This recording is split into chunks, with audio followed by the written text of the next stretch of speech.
Good evening. My name is Guion Foreman, and I am president of the Chicago Police Board, and I am now calling the board's August 19th public meeting to order. As we begin this evening's meeting, we will first have a moment of silence in honor of police officer Ella French, who was tragically shot and killed while conducting a traffic stop on August 7th. Let us please pause in silence to remember and honor Officer French for her service to the people of Chicago and for making the ultimate sacrifice. We pray for her family, friends, and fellow police officers. A moment of silence, please.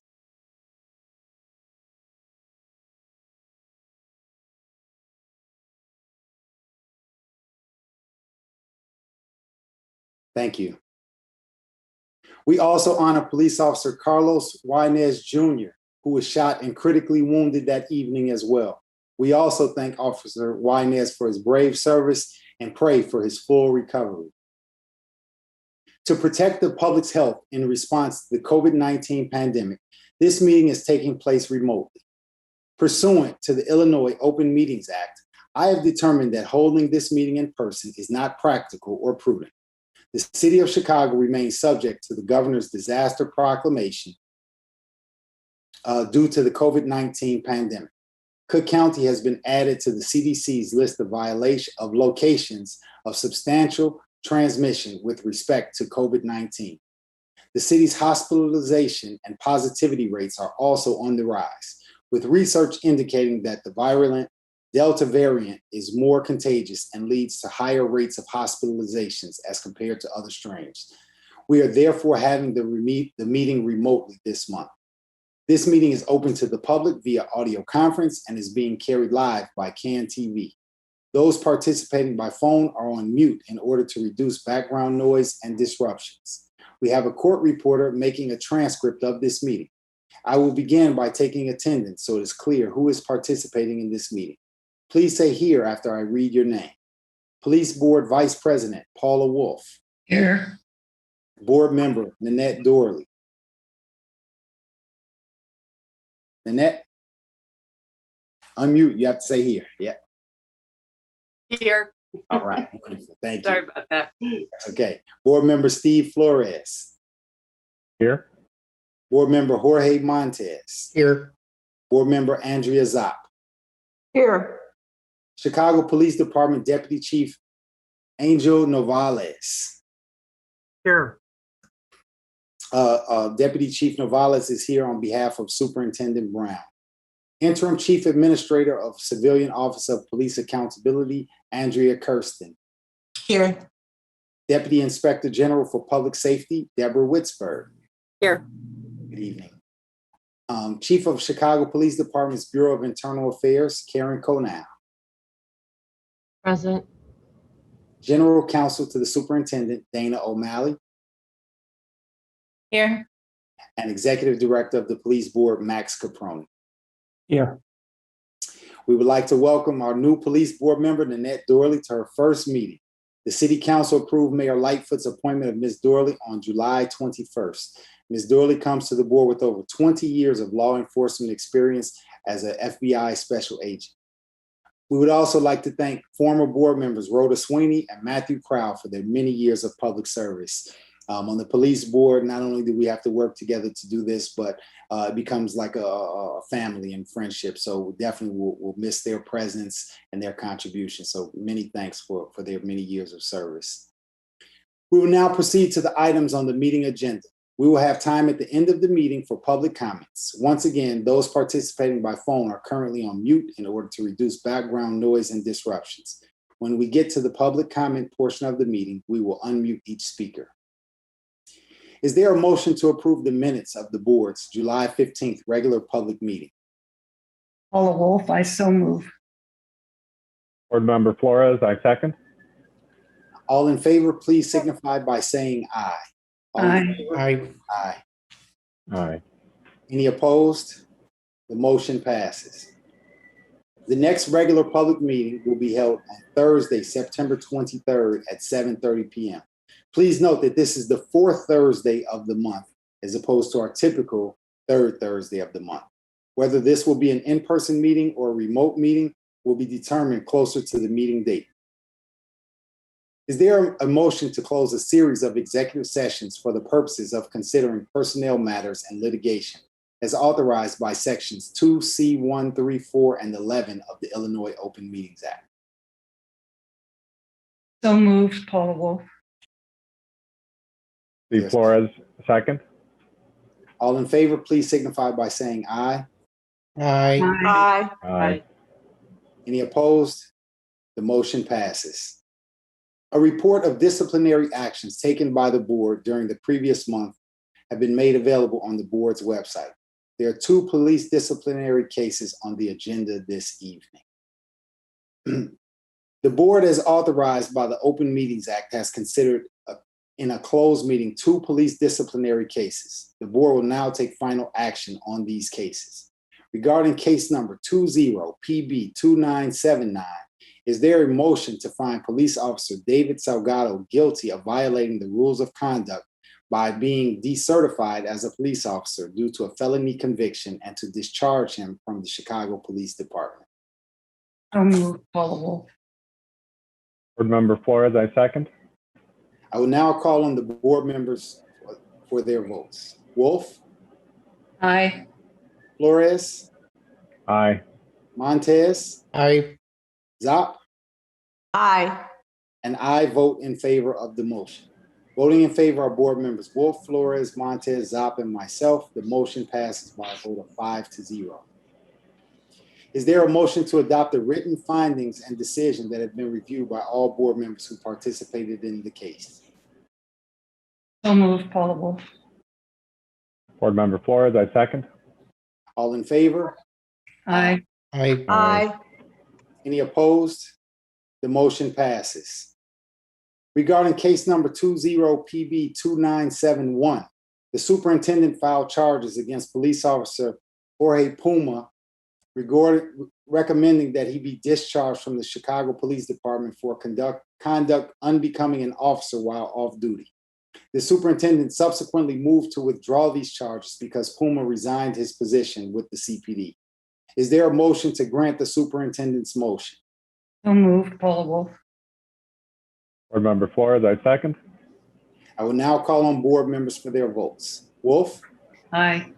Dorley, Aye. Flores, Aye.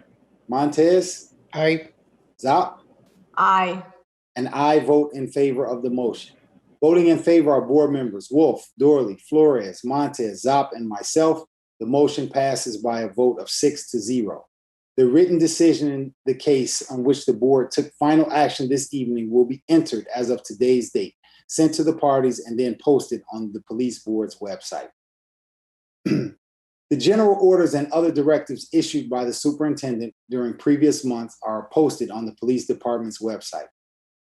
Because of the services for Officer French today, Superintendent Brown is not able to attend this meetings, and we will not have the superintendent's report and will instead accept the written report.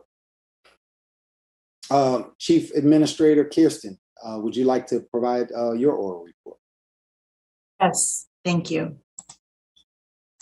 I want to begin by just offering my deepest condolences to the French family, to the superintendent, and to the entire Chicago Police Department. When signing up for this work, I knew that it was a difficult job in a city where many communities believe constitutional policing doesn't exist, and most officers believe they're overly scrutinized and underappreciated. Simply put, police accountability is one of the most polarizing social issues of our time. And despite our training and professional detachment from the work itself, there are moments when the circumstances that we're called to address and investigate can impact us personally. The death of any person in a shooting, civilian, sworn, young, old, they all leave an indelible mark on each of us. Over the years, I personally felt sadness and at times helplessness when I've responded to the scene of a shooting, heard community members describe their experiences, sat with families who've lost loved ones, or learned of an officer's grave injuries sustained in the line of duty.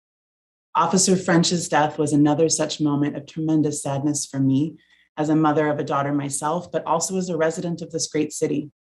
Her loss is felt by us all, and particularly by the men and women with whom she served. At Officer French's wake, you could not help but recognize the deep camaraderie, support, and sense of family the police department displayed in this time of profound grief. It is to be admired. The analytical lens that COPA must use in order to do our job, to interact with both complainants and officers, to review video and other evidence, to facilitate trainings, meet with the public, none of that removes the fact that at its core, in each and every one of these incidents, there's just actual people, actual lives that are impacted, lives that are lost or forever altered. And today we take a moment to mourn the loss of an officer's life and pray for the continued recovery of another, Officer Yanez. Earlier today at Officer French's funeral, Cardinal Blaise Cupich shared how Elizabeth French told him that it was her daughter's ability to connect with people that taught her compassion, empathy, and responsibility for others. It is my great hope that as residents of Chicago, we can all strive to do the same. Peace to Officer Ella French's memory. And on to my report for COPA for the last month. I wanted to talk a little bit about 3 different things that we've been doing that are a little different than just the statistics about what cases we've closed or complaints that have come in. 3 things that COPA engaged in over the last month that I think are worth noting. Number 1 is a return to the ability to train at CPD's Academy. We had 2 different instances where we were able to, number 1, first meet with new recruits and sort of explain what COPA is, how we do the work that we do, and what they can expect if they ever come into a COPA investigation, either as a witness or as an accused officer. It's really important to make sure that new people signing up to serve our city in the capacity of a police officer understand how the broader police accountability system is at play in the work that they will be doing. And so it's a privilege to have the opportunity to address all of those men and women that come in as new recruits. And in addition to that, we also had the opportunity to return to the Academy a second time to talk to a promotional class, to talk to leaders who are becoming new lieutenants in the department. And while many of them have known of COPA or IPRA or OPS before us, to sort of reintroduce ourselves and make sure that they had a firm understanding of the role that we play in this broader accountability system is, again, a privilege and an important opportunity for our agency. So we are happy to take part in both of those opportunities. Secondly, we had a delegation from the U.S. Custom and Border Protection Unit. That's a federal law enforcement agency of approximately 43,000 officers. They came here to Chicago because they are constituting a new unit to conduct their own oversight. And they had learned about what COPA does, how we do it, particularly with respect to our transparency efforts and the video release policy that we implement on behalf of the city, as well as our community and public engagement. They came to Chicago to see how we were accomplishing what we've managed to accomplish. And we spent a day with our staff here at COPA talking to the men and women that are serving in that unit and helping them as they prepare to embark on this journey. And it was a unique and rewarding opportunity for our staff, and I think as well as the federal officers that joined us. Primarily because although we're very differently situated, they're patrolling our country's border in often remote and rural places, and we're here in the city of Chicago participating in oversight of a very large police department in a very urban environment. However, a lot of the themes and challenges that our respective agencies face were the same, and we found a lot of common ground. And more than anything, it was a moment of reflection for us as an agency that we are in fact serving as an example for how civilian oversight can look and how oversight can be. And we were happy to share in some of our challenges and successes with that agency. So that was a wonderful opportunity. And then lastly, we had the ability this month to participate in Mayor Lightfoot's community budget engagement sessions.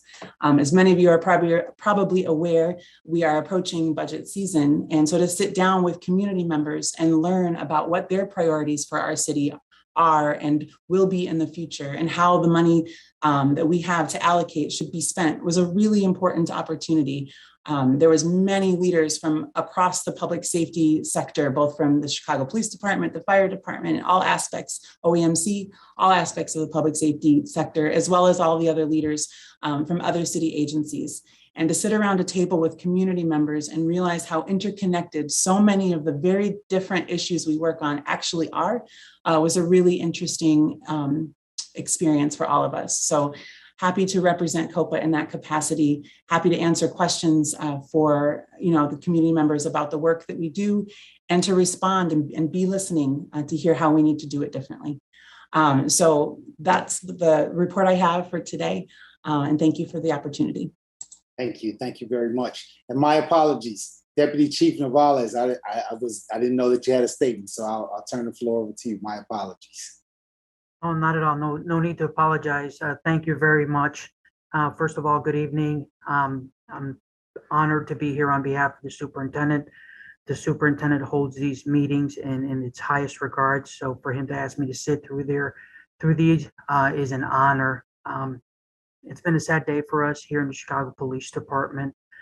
This morning, we said farewell to Officer Ella French.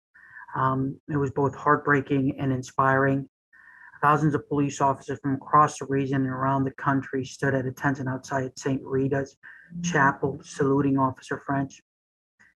Blistering heat, and then in the steady rain, the sounds of bagpipes, taps, and the 21-gun salute echoed through the trees and across the grounds. We were also saluting the bravery of our two partners, Joshua Blas and Carlos Yanez Jr. Officer Yanez remains in the hospital. Although he's making progress, his road to recovery remains long.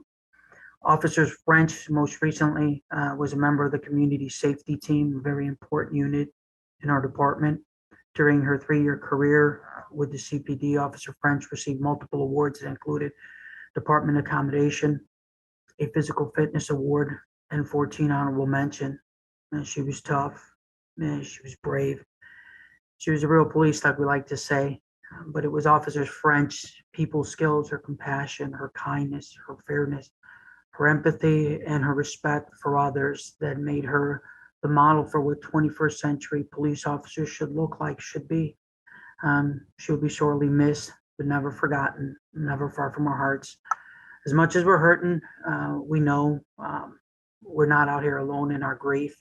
People from all walks of life have joined men and women of the CPD for prayer vigils across Chicago for Officer French and for our partners. Many of them turned out today, lining the streets and the overpasses as Officer French's funeral processions. Hundreds of car longs drove through the city and through the suburbs.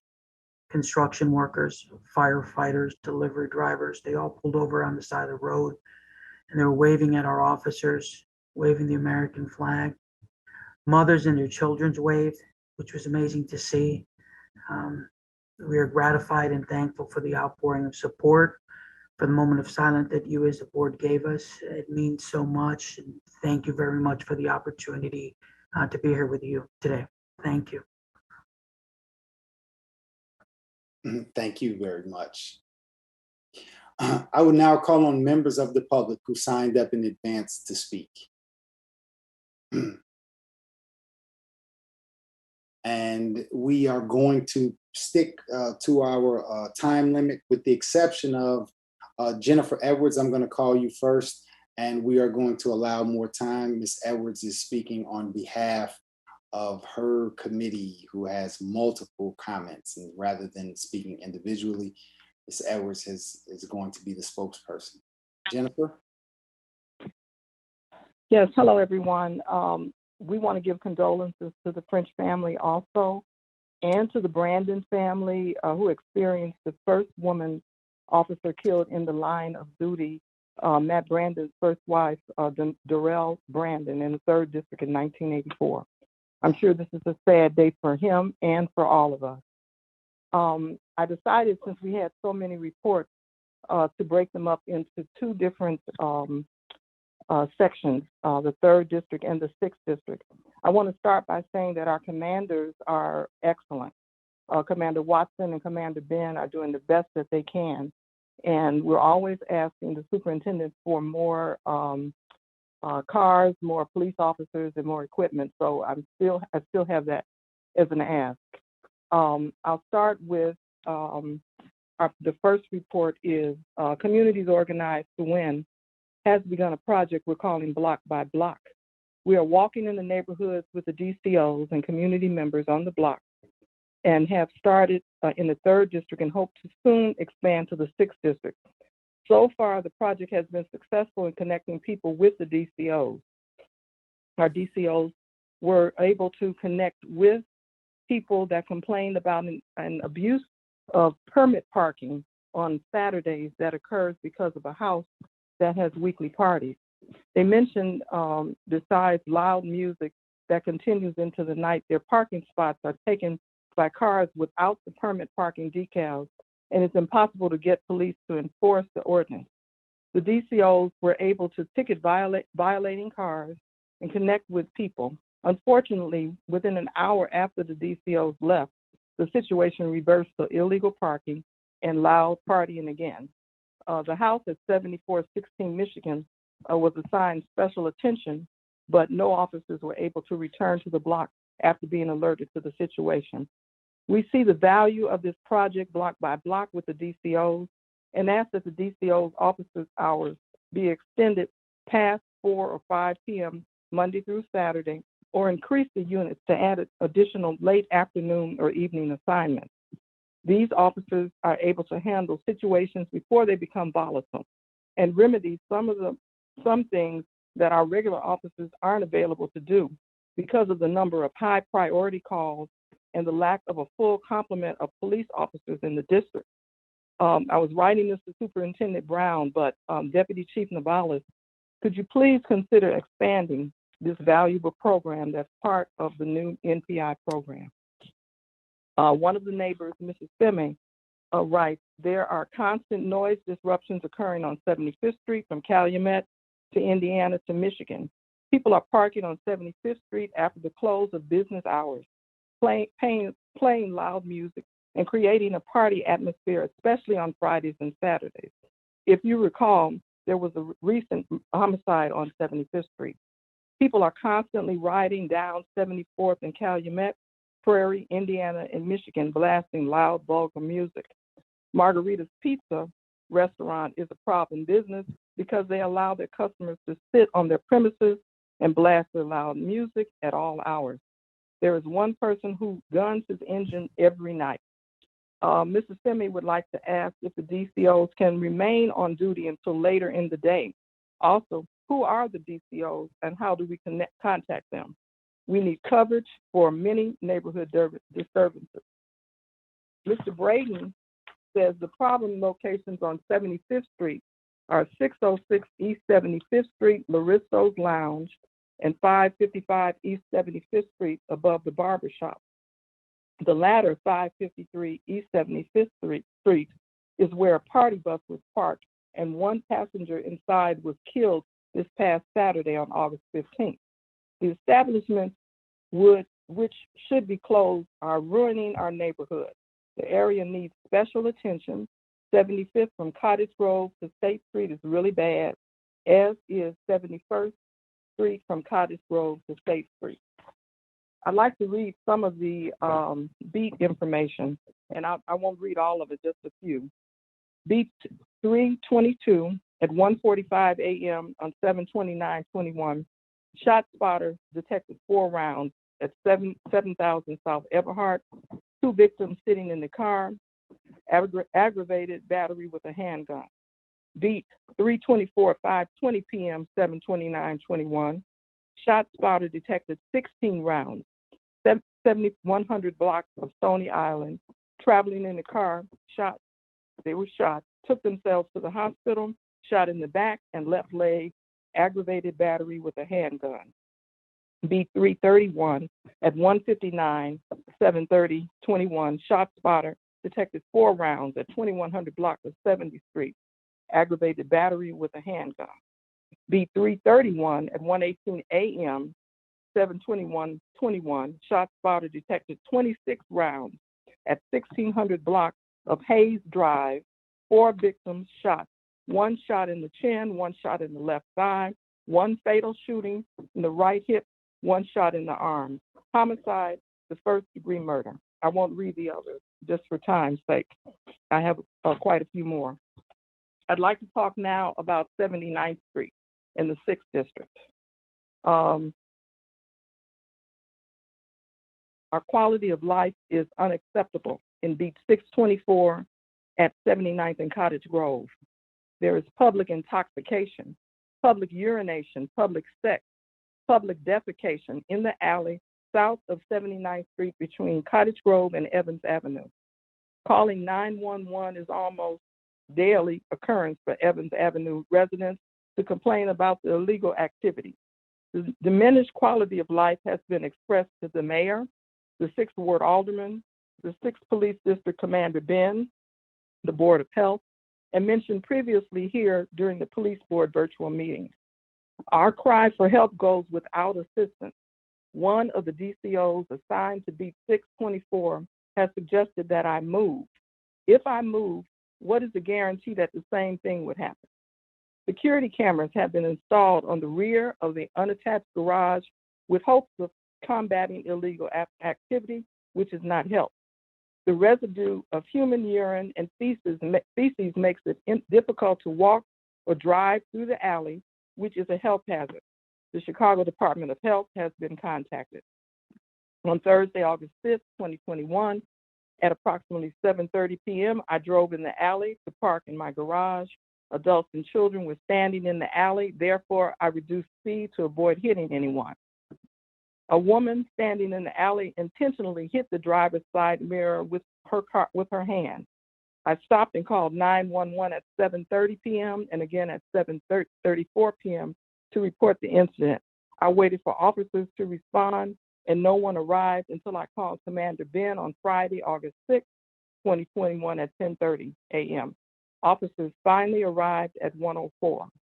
There have been several shootings in the area. I realize this is a community effort, therefore I've contacted and spoken with Mr. Jack Lynch with the gift of hope. We all play a part in the community and city. I am open to suggestions to combat the problem of people hanging out, disturbing respectable citizens. What do I need to do and what kind of assistance can I get? If no one wants to help to make the quality of life better, just state that, because at this point, the actions show that it is a usual occurrence. My last report about 79th Street is, I thank you for your genuine concern for the issues plaguing our community. However, the previous issues persist by outsiders, not residents of Chatham. In spite of the repeated efforts of the Everhart 79ers Block Club members and others, and our numerous 911 calls, Family Fresh Meat Market, located at 457 East 79th Street, remains a problem. The loiterers have gotten clever, whereby they vacillate between standing outside the store or on the corner outside the store, or loitering in front of the apartment building located at 7905 South Everhart. The owners of the business and the apartment building have no trespassing signs posted, but not enforced. On July 17, 2021, our Block Club held its annual ice cream social for our neighborhood children. A group of 5+ men were situated in front of 7905 Everhart, visibly selling drugs. 911 was called. It took 4 hours for a squad car to come, drive past the drug sellers, and continue driving, never stopping to investigate the call. We have also been informed of a drug and prostitution ring operating out of the building 440 to 442 East 80th Street between Vernon and Everhart. A resident of the 440 East 80th Street who attended the ice cream social informed us that the drug sellers who live on the second floor have taken over the building, going so far as to take out the belongings of the first floor resident who was in the hospital and selling drugs from that location as well. The resident called the real estate office and was told to call 911. We also advised them to call 911. Sometimes I see sheriff police cars parked near that location. I have no idea what's going on. On a positive note, on Saturday, August 7th, our Block Club held its annual block party for the neighborhood students. I personally took a flyer advertising our event to Sergeant Hughes of the 6th District CAP's office. She said she and Commander Ben had a previous engagement, but liked to try to make it. They were unable to attend, but did have squad cars periodically come by. We seem to be fighting a losing battle, but we won't give up. We're taking back our community. Thank you for your time. Thank you, Jennifer. You're Deputy Chief, I know that you're sitting in place today, but communities organized to win. They're organized to win, and so you know they're here every month. They've been coming for the last several years. This is a group that's absolutely willing to work hand in hand. So again, we just asked to see what resources and what kinds of things we can put in place to work hand in hand with them. So thank you. Our next speaker, John Pinto. John Pinto. If you could press *6 to unmute. John Pinto. Our next speaker, Brenda Scott. Brenda Scott, if you can press *6 to unmute if you are there. Our next speaker, Lisa Young. If you're there, if you could press *6, Lisa Young. Our next speaker, Earl Carter. Earl Carter. Yes, my name is Earl Carter, and my heart and our condolences from my family goes out to Officer French and her family and her 2 police assistants. This is my first time speaking at this type of meeting, and I'm very happy to do so. We have an ongoing problem in the 5th District in Beat 523. Specifically, the address in question is 12642 South Wallace. Now, I have security cameras with documentation of ATVs unlicensed speeding up and down Wallace Street from 127th to 126th. Then they make that left turn going west to a house located on the northeast corner of Lowe's, just adjacent to the school, where you have a large gathering of young males doing all sorts of things. But that is only one part of our problem. We have cars with loud exhaust speeding from 126th and Wallace, trying to beat the light on 127th Street. And my God, it's just crazy.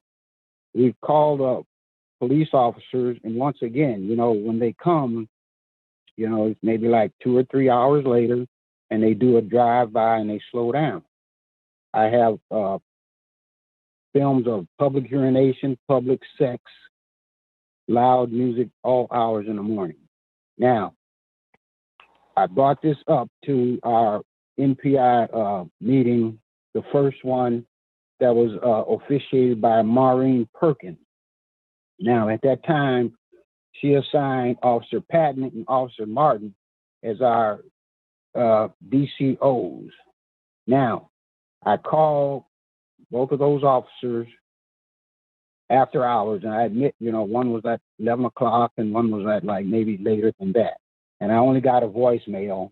Well, I didn't get the voicemail, sent a voice message saying they couldn't be contacted. So that doesn't seem to be an option. Mr. Carter, I've been working with, hello? Mr. Carter, I'm sorry, your 2 minutes is up, but if you don't mind, I'm going to pass your contact information, and we'll make sure that someone gets in contact with you to get some of the specifics, and make sure that we can get you some assistance, okay? Yeah, please, because, it's just me and my wife. We're senior citizens. Yes, We're the only ones affected by this, and it's just so many young men, and I just can't get any cooperation. This has been going on for a couple, 3 years. Yes, sir. Well, we will ensure, Deputy Chief, I see him nodding his head, so we will ensure that that someone gets in contact with you. Ms. Young, Okay. I see Miss Lisa Young. I see that you're here now, so if I'll call on you again. Yes, my name is Lisa Young. I'm right here in Colonial Village, which would be the 6th precinct, 34th Ward. This is my first time coming to the meeting too, and I agree with everyone's problem. We have the same problem right here at 128th in Union to 129th in Union. And yes, we have those people speeding, a white Camaro, a blue Dodge Charger, and I don't know what the black thing is, but we have a lot of speeding up in this neighborhood, and we have talked to our DCOs as well. Okay, we have active meetings every month, CAP meetings. So far, we haven't resolved the problem. We're working on it. And pretty much that's all I have to say. If we can get more officers over, it'll be real nice. I'm done with my 2 minutes. Am I right? Okay, thank you very much. Would you like for me to pass your contact information along as well? Yes, I wish you would. Okay. Thank all you right. very much. We will be sure to do so. Thank you for calling. Okay. Our next speaker, Annette Kane. If you're here, if you can press *6. Hello. Yes. Hello. Hi, my name is Annette Kane. I am the president of United Neighbors of Colonial Village. I was on last month with the ongoing issue that we had for over two and a half years, and we still have the same problem on 129th Place in Union with the guys hanging out. It's just a problem with the quality of life over there. Residents can't enjoy their yards. They having loud music and parties on the street and drinking and all of that. But one of the main things I wanted to say, I wish they would get that resolved, because also DCOs, they have been coming over there, and I guess talking to them, I seen them speaking to one of the guys that was out there, but they spoke to him and left. You know, and that's what the residents are saying. They just see the police and some of them just pass on by them. And they're just saying, basically, they're not doing anything. But we had a CAPS meeting, an outdoor CAPS meeting, August the 11th. We did not have a CAPS officer at this meeting. We had over 50 residents from our community that attended. Now, CAPS, they said we did not notify them that, and they wanted to have it virtual. But I was thinking, okay, well, I knew the commander knew. And why have a virtual meeting when you're going to only get 2 or 3 people compared to 50 people that's willing to work with CPD?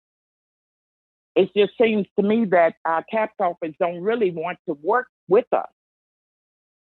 And we very seldom see a police car. We see a little bit more now with the DCOs coming over there, but coming over there and not doing anything is not helping our community. But I just want to thank you all for your service and condolences to Ella French, and also I'm praying for the officer that was injured. Thank you.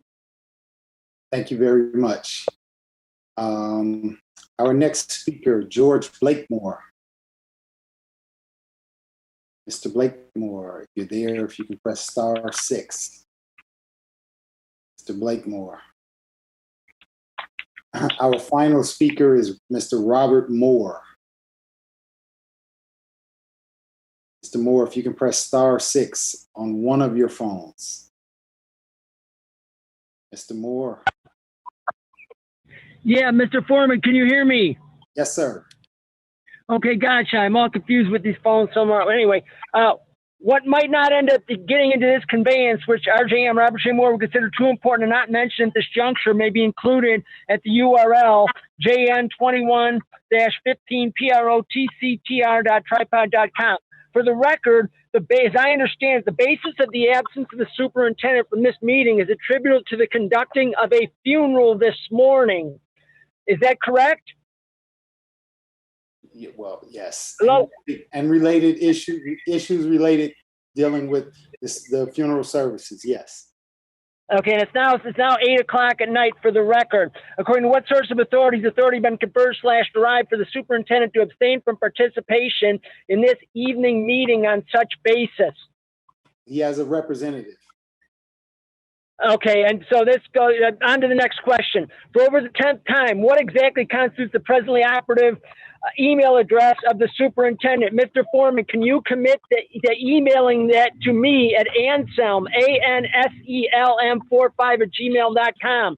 I have demanded this 10 times. I still don't have any evidence that I have the correct email address of the superintendent. If you call our office, please, and we'll ensure that you get an email address. Okay, because that hasn't worked in the past. Okay, according to what source, now here, according to what source of authority, this is really disruptive because the superintendent now is coming up with the same type of explanations that really don't seem to hold any water at all. Last time is his picture can't be available on the Zoom, and that he have to answer any questions because he can't be connected because there's some type of intermediary. So this is really bringing us back to the former superintendents. Weiss skipped 5 consecutive meetings, and McCarthy and all the rest of it. Ever since the issue of the Bland, Young, and Spencer murders was raised in June of 2011, when I filed that complaint in Chancery to try to get a legitimate adjudication of the estate of Donald J. Young, or Donald J. whatever it was, Barrett. But at any rate, in regard to the Young murder, the next question is this: according to what source of authority are the murder rate statistics for the city of Chicago not inclusive of the abortions that are perpetrated within the city limits of the city of Chicago? Who is responsible for that? You know, Mr. Moore, I'm sorry, your time is up, but I do want to address one thing. I do think that is a very different situation from what happened before, right? We're on Zoom right now, and so there was technical issues before. Superintendent has been at every meeting and has been willing to answer whatever questions that you have, and so I don't think that that's a fair characterization. At this point in time, all members of the public who signed up to speak have been called upon. Is there a motion to adjourn? I move we adjourn, Paula Wolf. We tried to speak. Is there a second? Board Member Flores, I second. All right, all in favor? Aye. Thank you Howard. very much. Aye. Have a great weekend, everyone. Good night. Good night. Good night.